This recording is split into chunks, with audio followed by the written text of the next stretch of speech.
okey kot. Okey. Hai. Nadia di sini. Okey, so kita nak bukanlah unboxing. Alah, kenapa? Okey, dia okey sebenarnya. Kita nak unboxing. Taklah, dia tak ada boxes. Ada yang ada boxes, ada boxes. So, kat sini untuk barang Tupperware saya. Okey, tengok. So, ini adalah apa nama dia? Aku tak tahu, lupa dah. Silicone bags. Yeah. Tengok. Sekejap Okay, so nama dia adalah sekejap. Okay, silicone bags. Nampak? Nampak sikit nama dia. Okay, untuk silicone bags ni ini saiz yang besar. Yang tengok bateri ni. Bateri nak mampus. Tak kuat, dia separuh. So, kalau tak survive, kita tukar bateri dan pasang baru sambunglah balik kita. Okay, dulu aku pernah beli bag ni. Nampak? Dia adalah second version lah. Yang sebelum, yang lagi satu tu dia macam square sikit. So, nampak setiap bag tu dia ada tanda. Nampak? Nampak tu. Okay, tanda-tanda dekat bag ni penting. Sebab itulah maximum capacity best. Tapi, sepaham aku maximum capacity untuk fluids. Macam kalau kita buat sous vide macam ni kan. Aku tak tahu sebut macam mana. Yang masak letak dalam tu, letak masak guna air tu. Hangatkan guna air tu. So, ini dia ada level dia. So, kena follow level dia. Tapi aku rasa in general kot maximum capacity. Sebab ibu cakap macam tu. Maybe we can try that kind of thing. Masakan next time. Which I tak plan lagi lah. So, kata kena letak macam tu. Tak boleh letak macam tu. Tak boleh pegang pengapit. Biar je.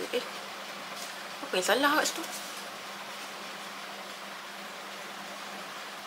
Entahlah, aku tak tahu.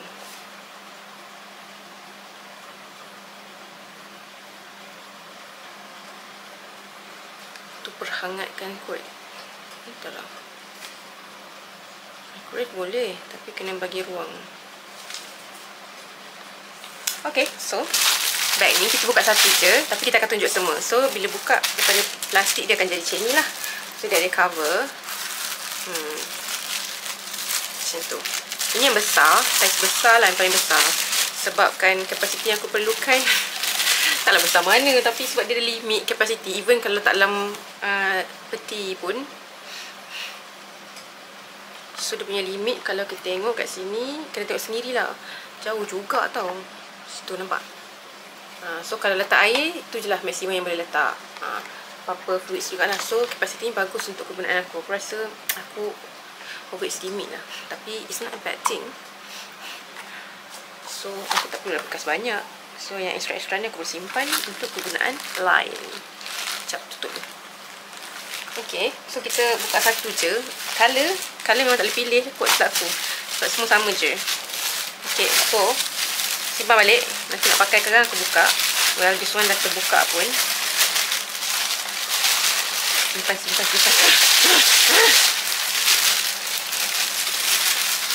Haruslah menjadi perempuan Melayu terakhir I am mix of both. Okay, so satu. So, mari kita tengok. Aku beli 7. Satu. Tori jangan marah. Satu.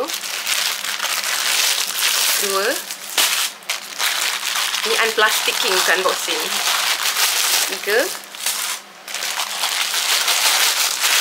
4. Risau bateri. Tak payah risau. 5. 6. Dan 7. So, aku beli 7. So, itu satu.